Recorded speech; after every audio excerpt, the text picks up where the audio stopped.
Okay. Good afternoon, and welcome to today's program, Protecting Asian American Pacific Islander Communities from Hate and Violence.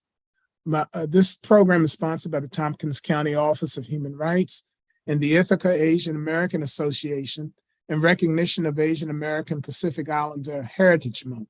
I am Ken Clarke, Director of the Tompkins County Office of Human Rights. Annually in May, there's concentrated recognition of the accomplishments and contributions of persons, communities, and institutions of the AAPI community. And during this month, we also take stock of the AAPI community's ongoing struggle for justice, inclusion, and equity. In a recent New York United Summit held in New York City and sponsored by the New York State Division of Human Rights and other state agencies, today's guest speaker spoke of her organization's commitment to anti-hate practices and education to address anti-Asian racism. She has highlighted surveys indicating that 1 in 5 persons of AAPI descent have experienced bias during the last 2 years, and that 1 in 2 Asian Americans feel unsafe in this nation. Today, she will place these statistics in the contemporary struggle against hate and violence against Asian descended people in America in a larger historical context. She will also discuss efforts her organization is involved in to protect these communities in New York City and in places nationwide. She will also discuss how we can be involved in this important work. Eugena Oh is a vision, mission, and values-driven leader. She is currently the Greater New York City Regional Director of the Asian American Foundation. TAAF, as it is called, is a convener, incubator, and funder committed to accelerating opportunity and prosperity for the AAPI community. It is also committed to addressing the root causes of hate and discrimination. Previously, she served as President and Chief Executive Officer of the I Have a Dream Foundation, an organization focused on ensuring that every child has an opportunity to pursue higher education. She is a 2003 graduate of the University of Pennsylvania, earning a BA in Political Studies, and an alumna of Temple University's James E. Beasley School of Law, earning a JD degree in 2008.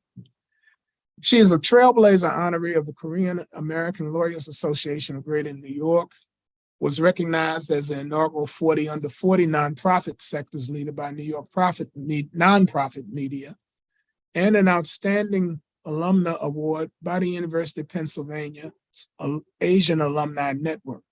Eugenia, it's a pleasure to welcome you to this cyberspace and to this forum as our speaker. Ken, thank you so much for that warm welcome. And I would like to just extend gratitude to both Ken and the Tompkins County Office of Human Rights for the invitation to speak to you all today. And, I hope that we can have an informative conversation, but also leave plenty of time and space for any questions and dialogue that, folks would like some directed feedback on. So, with thanks, I will be now sharing my screen to run through a presentation for you all. And here we go. Okay, so today we'll be talking a little bit about the Asian American Foundation and the work that we do and that we're committed to doing for our communities. But before we get into that, we wanted to take a little bit of time to share maybe some context and background information on who we are as a community, what anti-Asian American and Pacific Islander hate really is, and then, of course, what we can do about it, including, us as an organization, you all as interested in individuals and the organizations that you serve, and what we can do as just concerned citizens and individuals here in New York. So who are we as an Asian American and Pacific Islander community? What is our story and how did we get here? I am going to give a little bit of background, and I just wanted to preface this by saying, there's a lot of information in these slides, and I'm not going to go through every single, piece bit by bit. But if it's okay with you all, I can leave this presentation with Ken and his team, And we are happy to share it with you all so you can take time to read all of this at your leisure.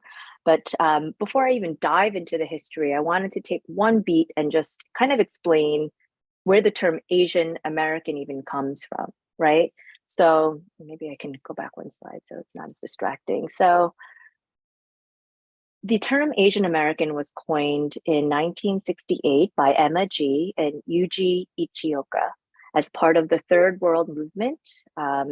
And they were students at Berkeley, and they have the first cited use of the term Asian American to try and create a pan-Asian umbrella term for all of the immigrants and their families who came from the Asian continent, right?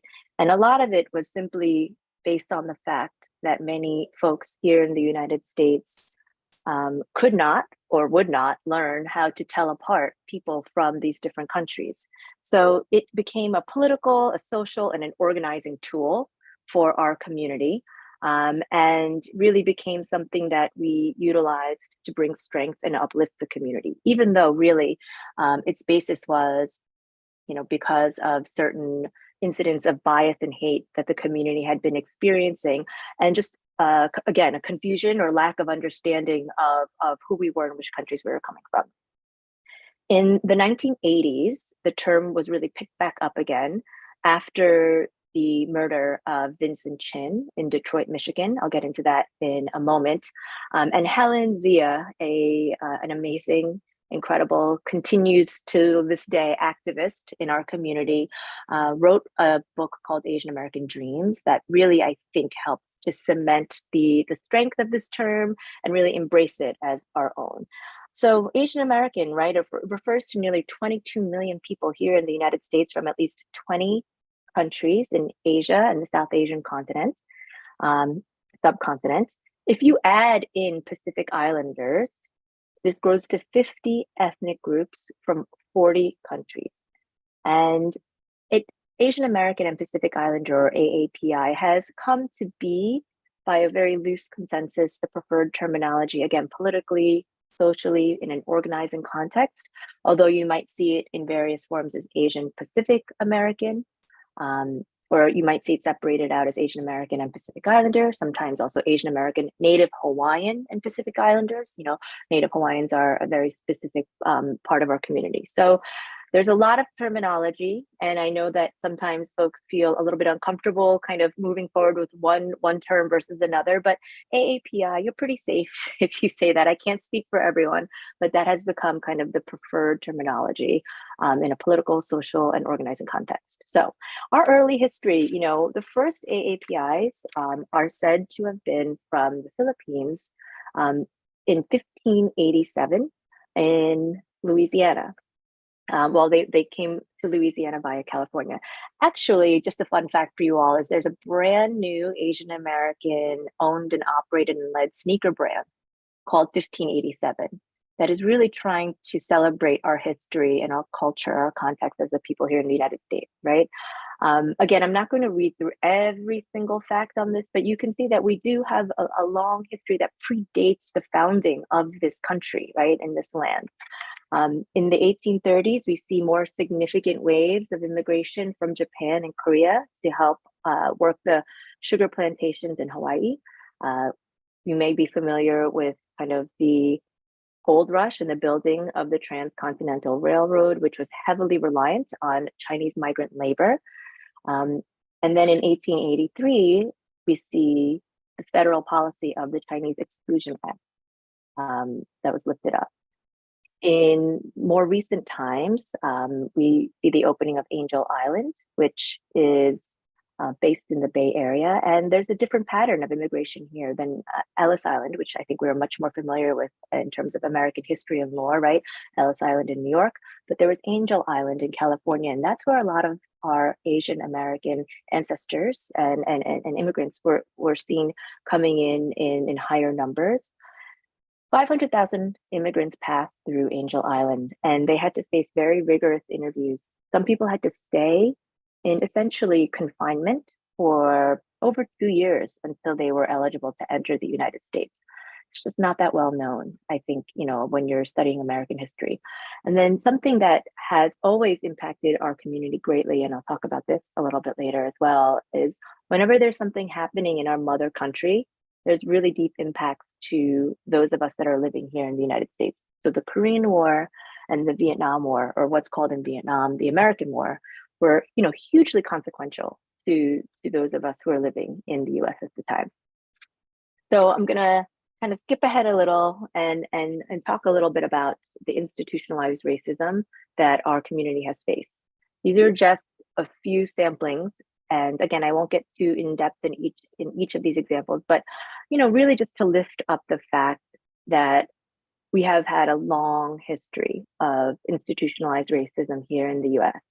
So in 1850, as I shared, there was the Transcontinental Railroad and the Gold Rush. Well, if you were a miner from a foreign country, there were certain hurdles you had to jump over to get a license to mine that were simply not applied to those already living here.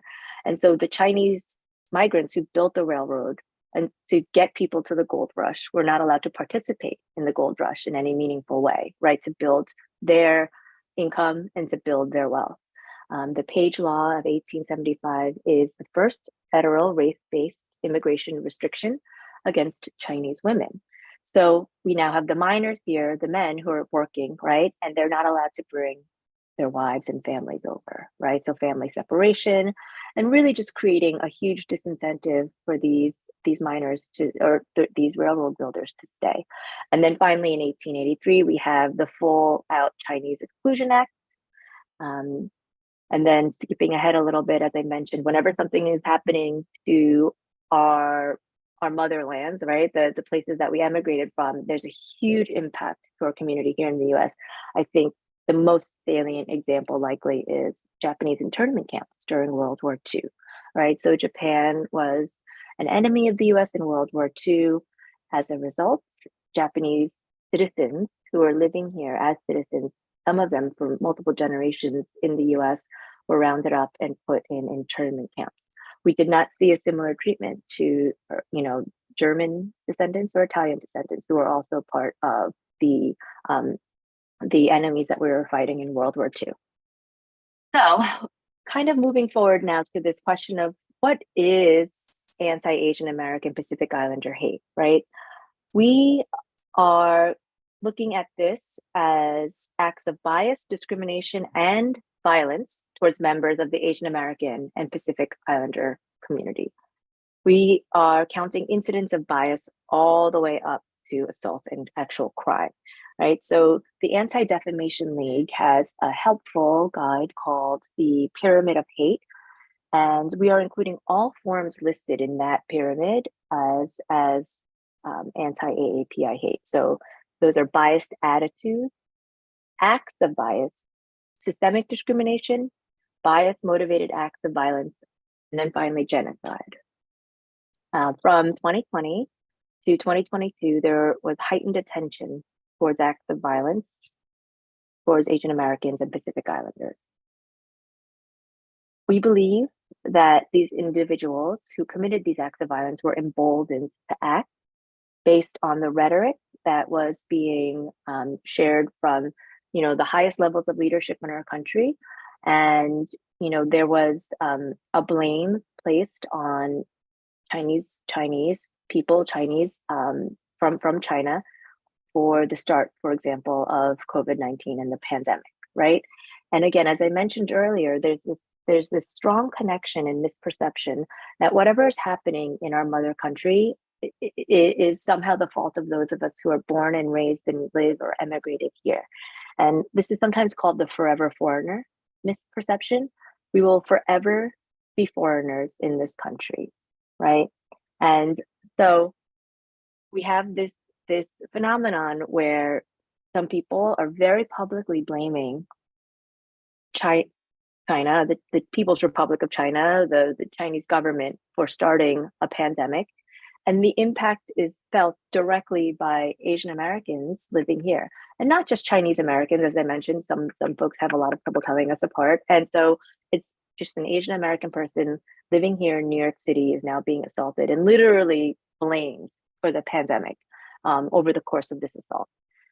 We at the Asian American Foundation, sometimes we call ourselves TAF, we published an annual report called the Status Index, which uncovers current American attitudes towards Asian Americans and Pacific Islanders.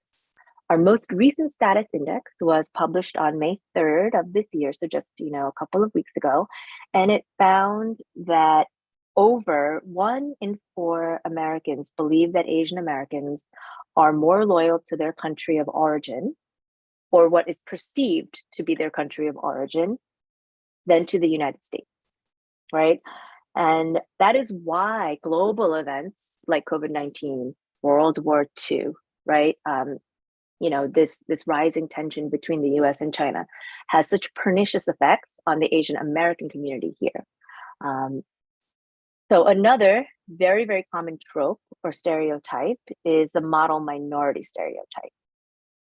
This was started in the 1950s and 60s, and it pitted Japanese Americans and Chinese Americans against their Black American counterparts and referred to Asian Americans as the quote unquote model minority because we were attaining certain academic and economic milestones at higher rates, for example, college education and home ownerships, right? And there, for example, there's an article from the New York Times published, I think, in 1962 that uses this term, model minorities, but you see it becoming more and more used in the mainstream media in the 1950s and 60s. And there's a huge focus on the external achievements of certain individuals versus the systemic challenges that communities can face, right? And if you're at all familiar with immigration, federal immigration policy, in 1968, this policy was shifted to allow Asian Americans to come to the United States in any sort of meaningful numbers for the very first time. And there were 6 categories that Asian Americans were allowed, or Asians were allowed to immigrate to the United States under. 3 of them required high educational attainment. So you needed to come in as a medical professional, as a nurse or a doctor. That's why we see so many Filipina nurses and Korean nurses. My mom is a nurse herself. She is the reason why I'm here, and I was born in Manhattan, right? Because we were able to come to this country as a family using her nursing degree. Another one is an engineering degree, right? And then 3 of the other categories were as refugees. So you can already start to see the way that the immigration policies tracking, right, the Asian American community. You're here as a highly educated person with a degree that is highly useful to the United States, or you're here as a refugee, right? And the stereotype of the model minority, a lot of it germinates from these highly educated Asians who came to the United States in 1968 and beyond. But stereotypes, whether subhumanizing or superhumanizing, are always dehumanizing. And I think that's one of the key things that as a community, as an Asian American community, we've really had to understand, right? Because, I think for some people, you might think, oh, it's a good thing. We're seen as smart and economically mobile, right? But leaning into that and accepting that really does not allow for us to experience the specificity of individual differences and overly focuses on individuals versus systemic challenges. And ultimately, it drives a wedge between communities of color by pitting us against each other. And within the Asian American community, it really tends to wash away the fact that we have folks who are economically extremely successful, but we have the highest wealth disparity of any community of color in the United States. And you can see, again, the tracks that were created by this immigration policy, right, are descendants of refugees, right, are not set up for economic success in the way that those who came here with their medical degrees and engineering degrees are. So I could talk about that for a very long time, but I wanted to share with you some just statistics, for your situational awareness, right? So 28% of New York City Asian elders live in poverty today. That is a current statistic. And so a lot of this model minority myth really washes away this really, I think, eye-popping statistic that our elders are not doing well economically and they need support and services, right? In order to be comfortable and in order to survive, right? Put that up against this statistic, which is that less than 0.2% of philanthropic giving goes to AAPI nonprofits and causes, right? Folks do not know that many of us are not doing that well economically. And if you look at kind of the distribution of, our economic success or wealth, however you want to measure it, socioeconomic status, right? It's kind of like a barbell with at the top, there's a cluster, and at the bottom, there's a cluster. And what happens when you just put it all together, it just kind of regresses to the mean, right? And so we're not able to see really who our community is, which is one of our big kind of, I think, our big pushes and asks as a community is that we need to start to disaggregate data collected on Asian Americans by ethnic or culturally specific, national origin specific ways, so that we can start to really get a better picture of who our community is. So anti-Asian hate and violence is not new. And this is just a very brief history of, again, a snapshot of some of the things that we've experienced as our community. And I wanted to just pull forward the story of Vincent Chin, someone that I mentioned earlier in this presentation. He was killed. He was a 27-year-old Chinese American engineer working in Detroit in the auto industry at a time when Japanese car imports were starting to make a really big dent in the US auto market. On the night before his wedding, he was out celebrating and having a bachelor party of sorts, and he ran into a father and son who mistook him for Japanese, who had recently been laid off by the auto industry. And as stories would have it, were very unhappy with the way that he presented himself as a very confident and successful young man. And they had an altercation at a bar. And later on, the father and son took a baseball bat and beat him to death with that bat outside the bar. And the father and son were let go with a small civil fine and no other penalties.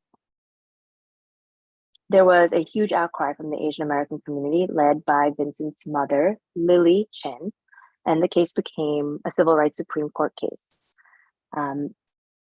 There's a lot of other elements, but this became a huge galvanizing moment for our community. It's what drove a mass national organization and a collective embracing of the term Asian American, right? This is a Chinese American man born in the US, but he was mistaken for a Japanese person. And I think the end result of the case was such a huge perversion of justice, right? Where the judge, I think he said something like, when he was referring to the two gentlemen who beat this man to death with a baseball bat, he said of these two gentlemen, "These are not the types of people you put in jail," right? It's two white American auto workers, right? And I think it really just drove home for our community the fact that we are not safe. There's no protection in these systems that have been set up to protect the community, right? Here was a man who was beaten to death for no reason other than his race, right? Mistaken ethnicity. And and his murderers are just simply not jail material, so they don't go to jail, right?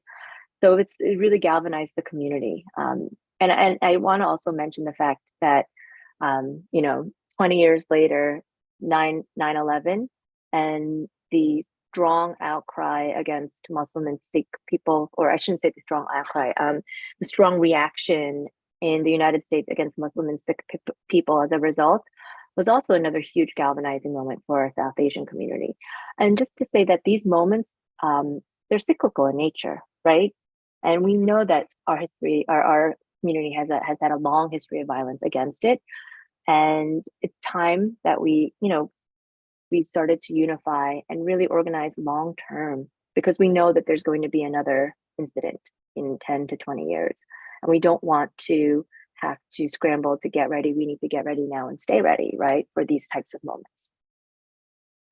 Okay, so as Ken had alluded to earlier, in our recent status index, we were able to uncover some pretty shocking stats. So I'll run through these now. 1 in 2 Asian Americans feel unsafe in this country today. 78% of Asian Americans do not fully feel they belong and are accepted in the United States. This is another one, just a kind of different way of looking at this, right? In terms of why would we feel like this? Part of the reason is because of this perpetual foreigner concept. 26% of Americans say they cannot name a famous Asian American figure at all. I mean, Kamala Harris, our vice president, she's part South Asian, right? And I think she's extremely proud of her bicultural heritage, which is beautiful to see. Now, for those Americans who can name a famous Asian American, the number one most cited figure is Jackie Chan, who is not American. He's actually from Hong Kong, right? Born and raised and still resides. The second most cited person is Bruce Lee, who is amazing, but he's also long dead. May he rest in power. So it just goes to show you, I think there's a very, very, very large gap in kind of the understanding and experience of our community, right? We are not represented very well. The third most cited person is our Vice President Kamala Harris. So that's actually wonderful to see. So, okay, we can talk about the problem forever, but now going to turn to kind of what can we do about it. So here at Taft, we are the national organization fundamentally transforming the future for AAPIs across all sectors, right? And we were founded in response to the March 2021 Atlanta spa shootings.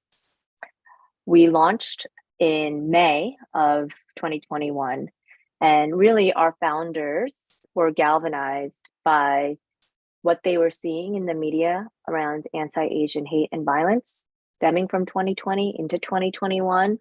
And I think they understood that we really needed to create a space for us, by us, to be able to get organized and stay organized. So, and start to invest in the long-term changes that we need to see to ensure that this type of thing doesn't keep happening. So in a way, I think our founders were very much inspired by organizations like the NAACP, like the Anti-Defamation League, right? Like, what is this national organization for Asian Americans? Where is it? And maybe we need to be the ones to build it, right? So we're committed to reversing the long-standing underinvestment in our community and addressing the root causes of hate and discrimination. So here's our mission and our vision. We want all aspects of society, right, and all individuals to be included in this great society that we're creating. So this is a slide with a lot of text, but just to kind of share with you what our 5-year strategy is. We have 4 strategic goals: anti-hate, education, narrative change, and then resources and representation. And you can kind of see the spectrum, or maybe the sequencing we're looking at in terms of the near-term work, the midterm work and the long-term work, like what we see is creating that long-term change, right? I mean, the anti-hate is emergent, it's urgent work. We need to focus on this, feeling of safety, ensuring safety, physical safety, emotional safety, right? Economic safety for our community. We need to invest in the midterm process around education and narrative change, really getting our stories told more frequently so that it's not just Jackie Chan and Bruce Lee that are piercing into the mainstream. And then finally, resources and representation, right? We need to fight for the resources that we need. As I mentioned to you earlier, 28% of Asian elders in New York City are living in poverty. However, only 4.6% of the New York City budget is going to serve the Asian American community. So there's a huge lack of parity in the need and the resources that are being dedicated. So at Taft, we are bringing resources to the table. We are committed to investing $2.5 million to Asian American New Yorkers this year. We've already given away about $1.5 million to community-based organizations, and our goal is to give away another $600,000 to $700,000 before the end of this year, and support our organizations with about $300,000 worth of capacity building. But that's just this year. Over the next 5 years, we've committed about $17.5 million. So we're bringing the resources into the community, and we're pressuring other organizations to do the same. There are a lot of institutional funders, foundations here in New York, who have also overlooked the Asian American community, and we're pressuring them to come to the table and join us, right, in making more investments into the Asian American community. And then, of course, the representation piece, at all levels of government and society, media, journalism, Hollywood, everywhere, everywhere. We want to be everywhere all at once. And you can see our key levers, looking at data, funding and support, unlocking resources. Intersectional solidarity is a huge one for us. We want to work in concert with our fellow communities of color, LGBTQIA community, the disability community. We want to be able to join others to empower a coalition of strength. And as you can see, we want to work across sectors. And I just wanted to shout out youth. I don't think I've mentioned youth yet, but that's a huge part of the work that we do as well. So, we're building our own house. A little bit of background on Taft. So when we launched, we announced through our Giving Challenge more than 130 corporate partners and foundations and individuals who had committed $1.1 billion. The Asian American community over 5 years. And this 1.1 is not all flowing through Taft at all. Some of it is in kind and pro bono services. Some of it is committed to diversity initiatives, leadership and development programs, and others, other funds are supporting AAPI businesses. Again, here we're trying to use this concept of unlocking resources and multiplying the funds that we're bringing by pressuring others to do the same, to commit to the Asian American and Pacific Islander community. And there's a lot of different ways you can do that. There's a lot of corporations that have employee resource groups, for example. We want them to make more commitments to their AAPI employee resource groups. A lot of times we talk about ERGs and diversity initiatives, but Asian Americans are left out, right? And I think some of that, again, is wrapped up in the model minority myth. They're doing so well. Look at they have their degrees, they're going in. But when we look across the highest levels of leadership in all industries, even corporate, Asian Americans are just not there. And I think a part of the model minority myth is that we as a community are great workers, but we're not great leaders. We don't have the quote unquote gravitas or leadership traits that are traditionally looked for. So we need to really push back against that and, have folks really think about what good leaders look like, because they can look like anyone, right?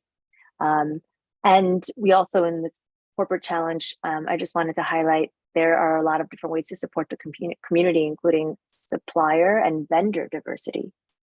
Who are our businesses doing business with, and how can we channel more monies into communities of color, not just thinking about making donations to CBOs, which are very, very important, but thinking about making relationships and contracts with Asian-led businesses as well.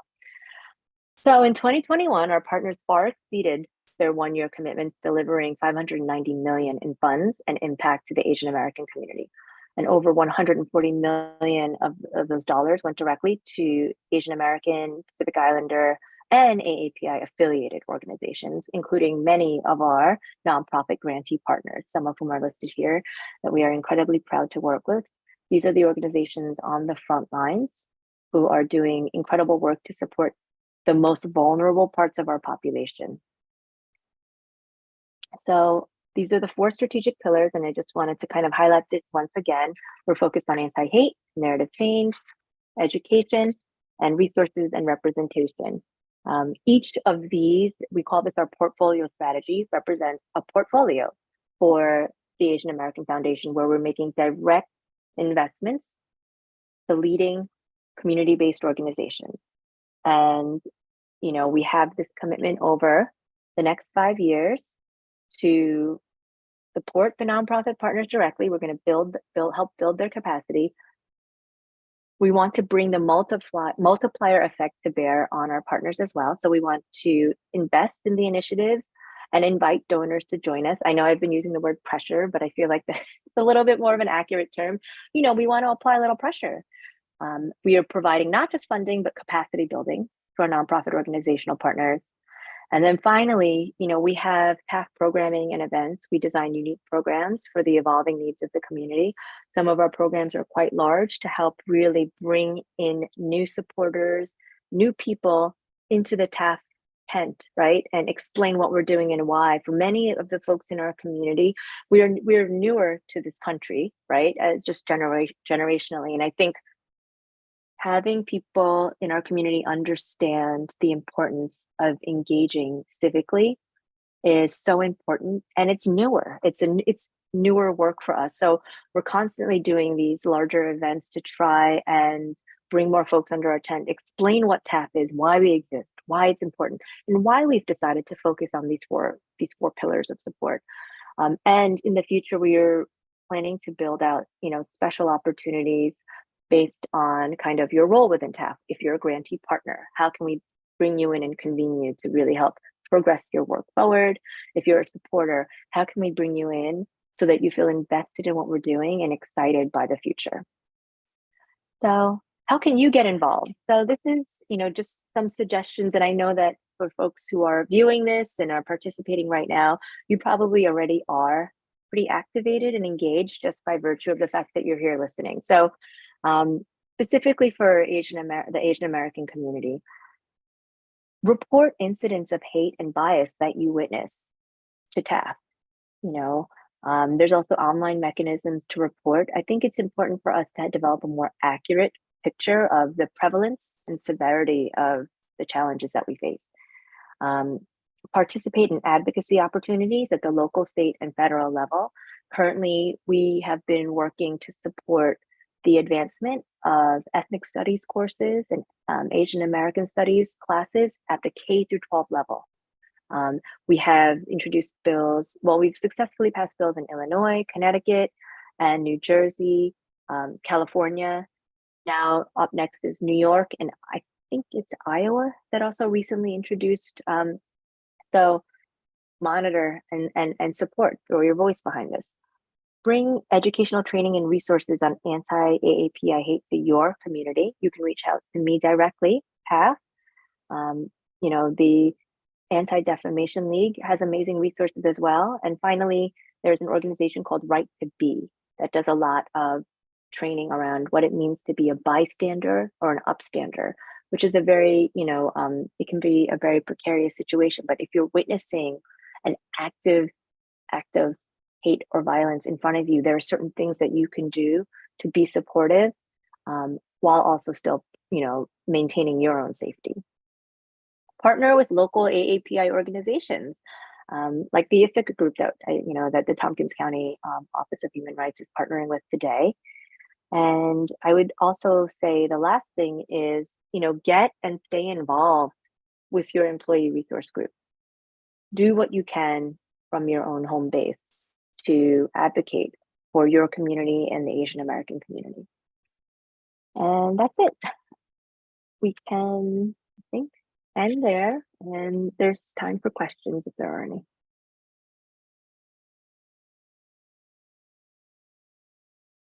Well, Eugenia, thank you for just a superb presentation and a very thorough going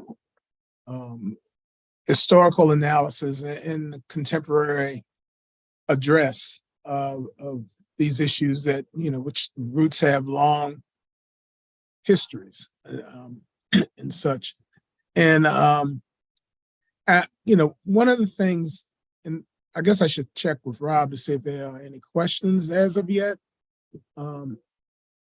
Okay, not yet. Okay, so could you talk, for instance, a little bit more about, what efforts, for instance, are being made to, say, disaggregate data on APIs that paints a more accurate picture of reality? Yeah, that's a great question. This is an ongoing struggle, the issue of disaggregating data. And I think my understanding is that it really would be most helpful if federal agencies that are federal social service agencies that are collecting this type, that are collecting demographic data would require it, because it would have a trickle-down effect to, the state and city local agencies as well.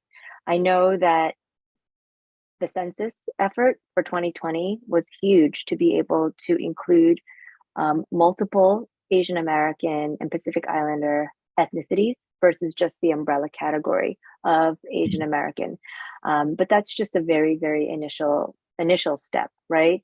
I'm in New York, which is where I am, in New York City, where I've been focused. There have been several efforts led by some of our grantee partners for years.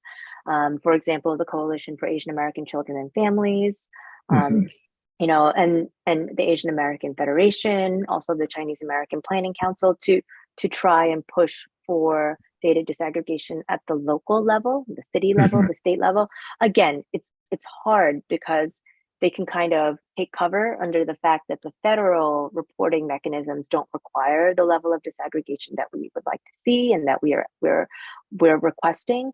So, because then they just say, well, then I have to turn this report around and give it to the federal, my federal like mother agency, and it becomes a challenge because the data isn't exactly the way that they want it, which it's not necessarily a great excuse, but it's the one that they're holding up. So, I think what's happening right now is, that there's so much that is indistinguishable because of the fact that the data is aggregated at the race level for Asian Americans.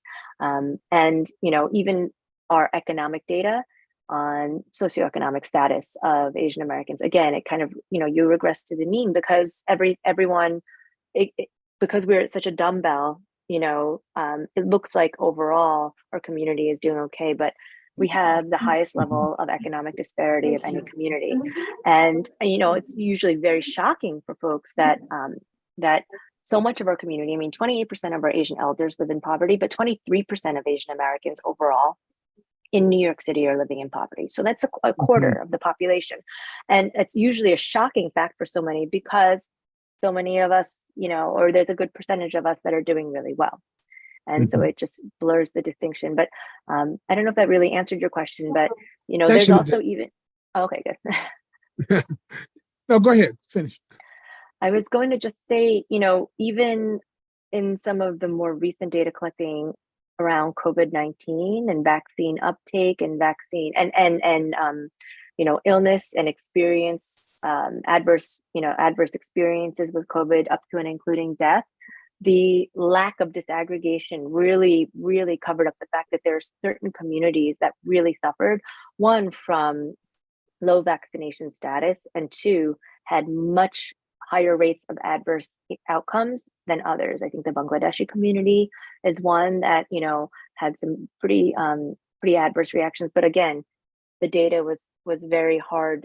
It was hidden because it was clustered together under the Asian umbrella. So these are just some, more recent and small examples. But because our diaspora is so diverse, Mhm. and has come to the United States under such different conditions, we really need to start to track them separately. But the United States government, at the federal level, it would be most helpful if they mandated it so that the trickle down effect is there. Are there any efforts to sort of push the federal government toward that end? I mean, to put pressure on them to make this happen, which would help to facilitate this process. There have been, absolutely. I think that, data disaggregation has been like a clarion call for our community for so long. I just don't know necessarily, that, I think it may be falling on deaf ears. On the Mhm. civic engagement side, we have a national organization called APIA Vote. And so Mhm. they have, of course, very data heavy operation in terms of voter registration and get out the vote initiatives. Mhm. And then we have other organizations that, for example, do exit polling, right? Just to understand like where our community is in terms of voting, but trying to get us more civically engaged as a whole. And as you know, I'm sure you're aware, especially in New York, we've seen like some pretty significant shifts in the demographics and the trends of the way our community is voting. And Mhm. since we're nationally, I think we're almost 7% of the population. And Mhm. growing really, really rapidly in New York City. The growth has been explosive, more over the past 10, 15 years.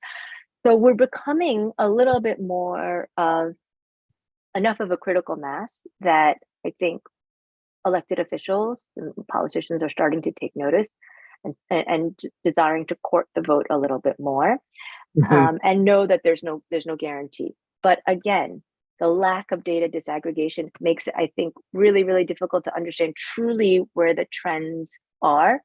In New Mhm. York City, we've had some more disaggregated analysis to understand, there's very specific pockets, ethnic and geographic pockets where people have shifted significantly to the right, for example, right? Mhm. And so again, some of our national organizations like APIA Vote have done a lot of the hard work and analysis to disaggregate and understand and target and get people more registered and out to vote. And I think that type of information is probably going to be more and more attractive to elected officials and campaigning in the future, because I think the stories there is that there's no guarantee that this voting block is up for grabs, right? And they're very influenceable versus other groups that are less likely to be moved. Mhm.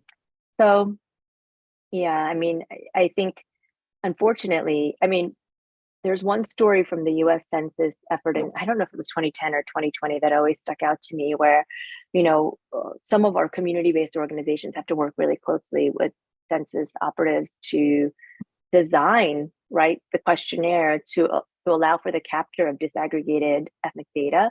And there was a question from folks around, like, what is the difference between Thailand and Taiwan? Like Thai and Thai, like, Mhm. isn't that the same thing, right? And it just shows there's such a lack of understanding and Yeah. such a lack of representation from our community members in these rooms that make the decisions, that design the surveys. And it just leads to this huge impact where we just have very bad data about who we are. Mhm. Mhm. Mhm. Mhm. Um, in terms of, I think you somewhat alluded to this in your presentation. I guess, given the fact your work focuses in New York City primarily, um, are there do you have a sort of vision for a sort of national sort of profile? You talked somewhat about that, but if you could talk a little bit more.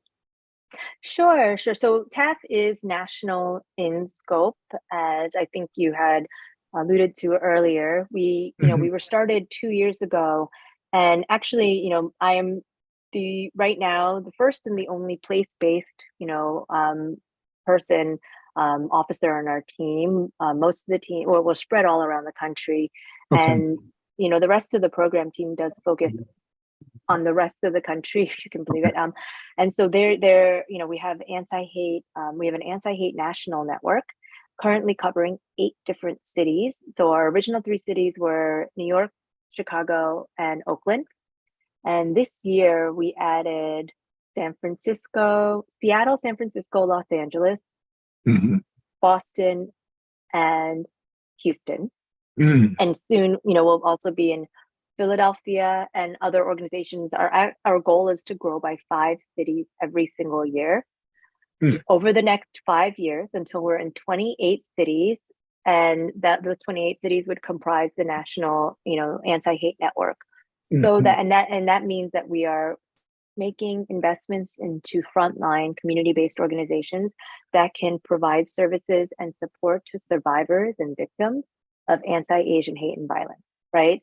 And so these organizations are typically, well-established, long-standing nonprofit organizations that are the go-to organizations for social services for our most vulnerable populations.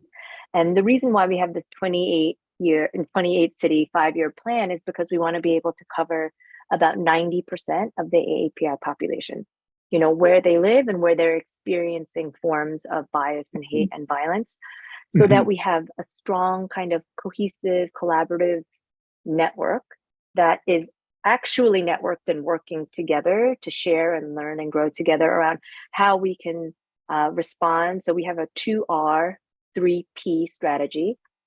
The R's are response, recovery. The P's are protection, prevention, and policy. And so you see the sequencing of the goals there, right? Like we want to, respond to those who've been victimized, right? We want to be able to help them recover with the mental health services, whatever they need in a very culturally specific way, often is what is needed. But then we want to think about how we can protect and prevent, right? And how all of that can drive policy change. So that's the strategy we have. It is right now in New York City, focused in New York City, but as a greater New York, regional director, my goal and my objective, my what do you call it? What I am charged with doing is really expanding the work to fulfill the greater New York region, which includes, of course, upstate, Western state, and then New Jersey and Connecticut, kind of where there's a really high concentration of Asian Americans. And could you talk about your intersectional work and vision in terms of working with other marginalized communities? Absolutely. So I think to kind of give a little context, we had at some points considered this, intersectional solidarity, cross-racial solidarity as its own kind of standalone pillar, right? Like it should be one of our pillars of work. And I think actually we rethought that because it's not just intersectional with anti-hate, right? And intersectional and with cross-racial education. We realized that we have to be building this coalition in every facet, not just in one of the pillars, right? Or have it be its own standalone pillar. Like, here's some intersectional work we like, let's fund it. And we want to have that lens with everything that we do. And so, I'll be very frank with you. I think we're still figuring it out as we go, because we are building relationships and building partnerships and trying to really figure out how we infuse it in all of our practices and all of our programming. But I think it really does start with building the right relationships and partnerships with groups that have the same values and same goals, and bringing them into, I think, as much of the work as we can. That's kind of how we're thinking about it. I mean, we want it to be, again, not just like one conference where we do conferencing with lots of different groups and everything else is just within our community. We're thinking about how do we infuse this in all of the work that we do. So, when we're thinking about anti-hate or narrative change, for example, how do we support the work of other communities, ask for allyship in our work, and also just fund projects together to do the work together.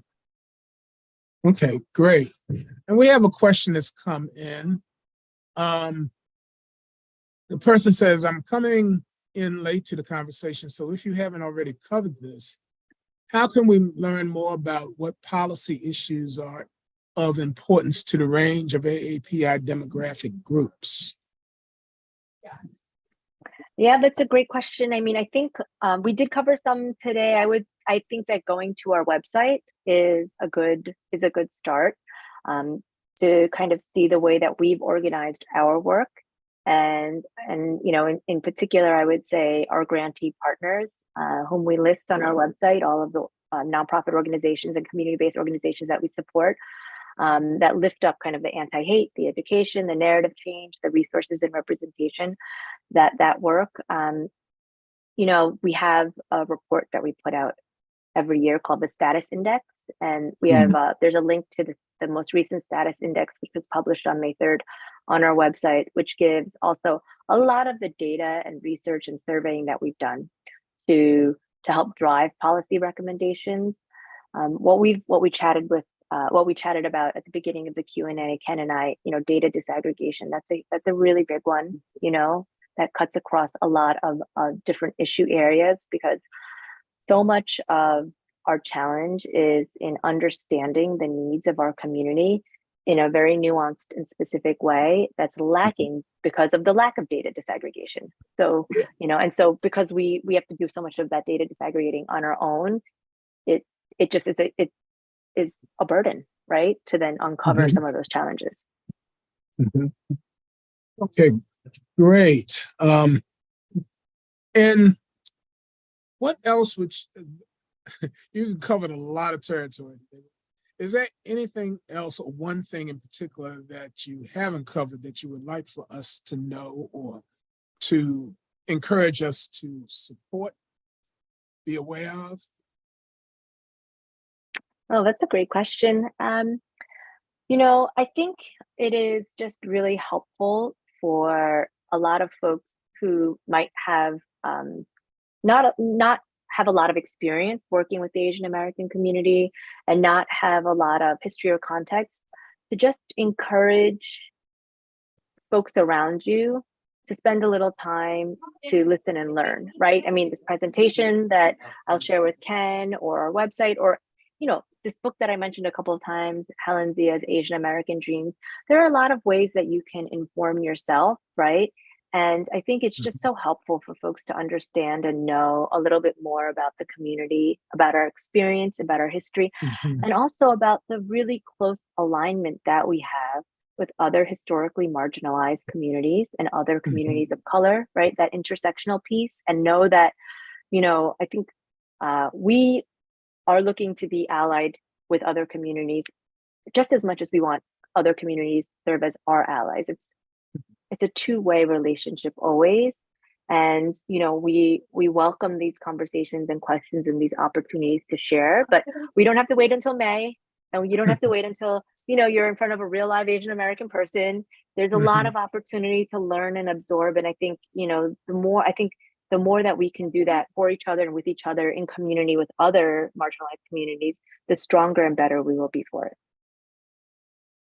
Well, we want to thank you so very much for just a superb presentation, and also for the challenge that you leave for those of us who participate and those who will watch this event online. And appreciate you taking time from your schedule to be with us today. And I certainly have learned a great deal from this exchange, and I'm curious to learn more. And want to thank those of you who come to participate in today's event, and to hope you're able to participate in our upcoming events, as we have an event coming up on June the 14th for LGBTQ plus Pride Month. And we will be getting out information to our audience about this. But thanks to all of you who joined us today for this event, and wish you a good afternoon. And, Thank you, Ken. Thanks for having me. Oh, you're welcome. You are welcome. I think Rob will be ending the live stream